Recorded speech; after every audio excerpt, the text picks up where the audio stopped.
The paraffinic nature of tight oil can lead to problems in the tank farm and upon subsequent transfer to the refinery for processing. High wax content can lead to the accumulation of sludge, solids, and waxes within a tank.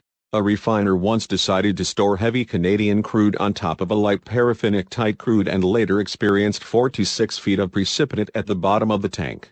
Lines to the CDU may also be affected by sludges and waxes that can lead to line block and reduced throughput. A U.S. mid-continental refiner once had 5 feet of sludge buildup after processing a high-wax shale crude.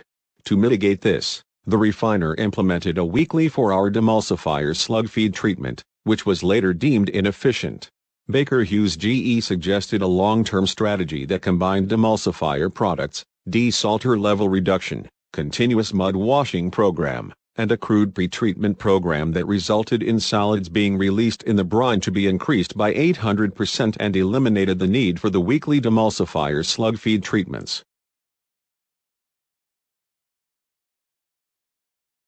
In crude towers, tight oil processing causes cold preheat train fouling, higher heater duty and vaporization, and the requirement for adjustments in cut points. In vacuum towers, tight oil processing causes lower vacuum gas oil and vacuum resid yields, lower ejector loads, and waxier products.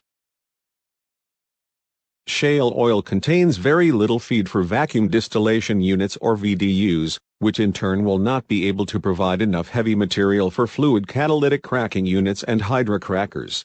According to Sandy Fielden of Morningstar, refiners in the U.S. Gulf Coast have been increasing imports of vacuum gas oil or VGO to replace the insufficient volumes from processing shale oil. According to data from the U.S. Energy Information Administration, import volumes of VGO have risen from about 120,000 barrels per day at the beginning of 2010 to about 320,000 barrels per day by mid-2014.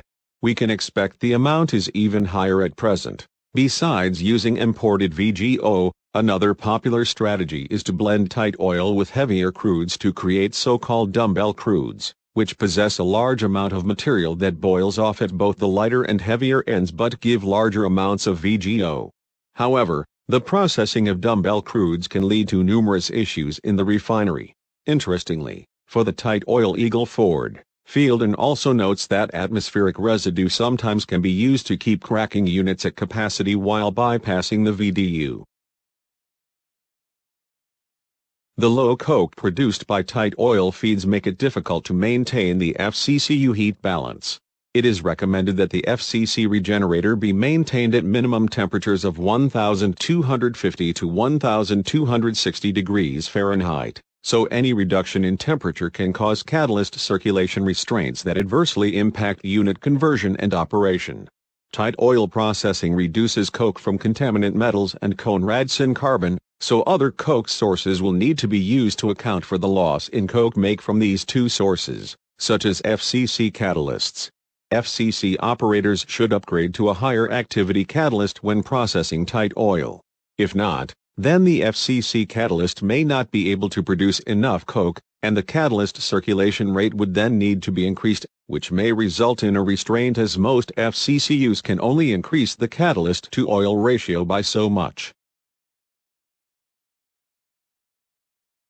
In an example from a past American fuel and petrochemical manufacturers Q&A session, a FCCU operating with standard vacuum gas oil and a catalyst to oil ratio of 5.5 had coke make of 2.58%, and the operator wanted to maintain this coke make after switching to a tight oil feed without upgrading to a higher activity catalyst.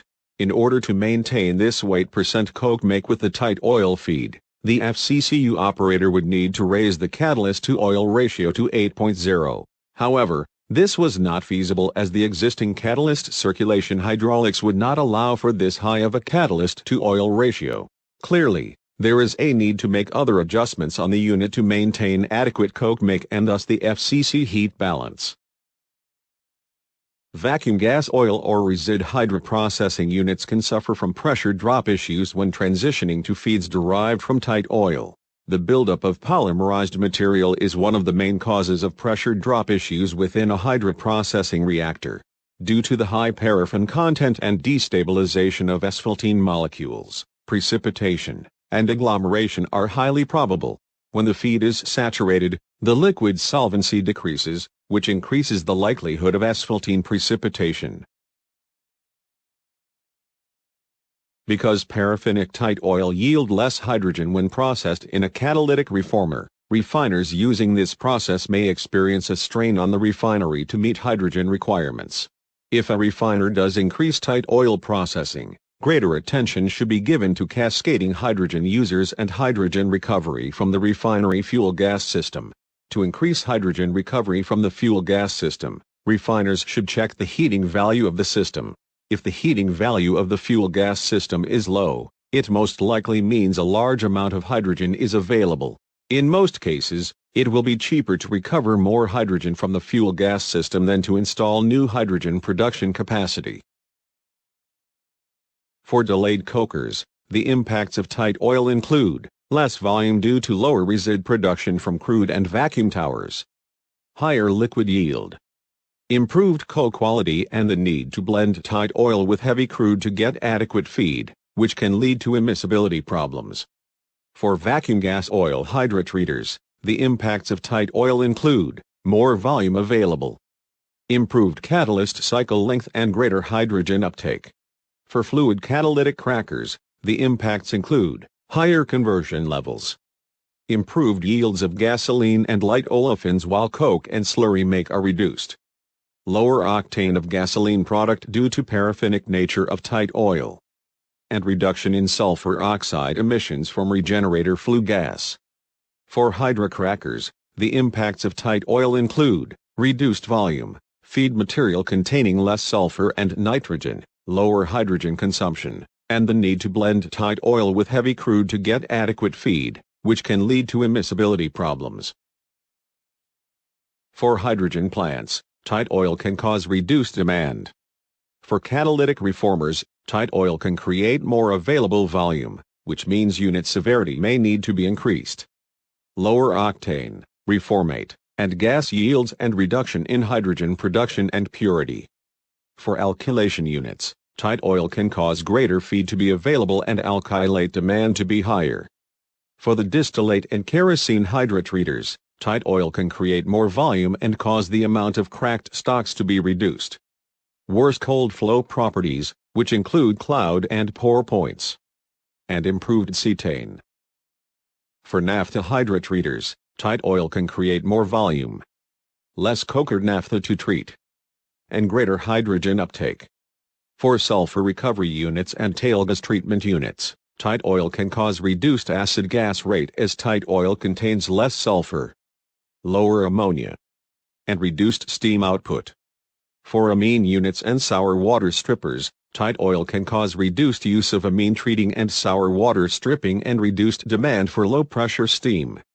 For RSH removal, tight oil causes an overall reduction in refinery mercaptans and lower caustic consumption.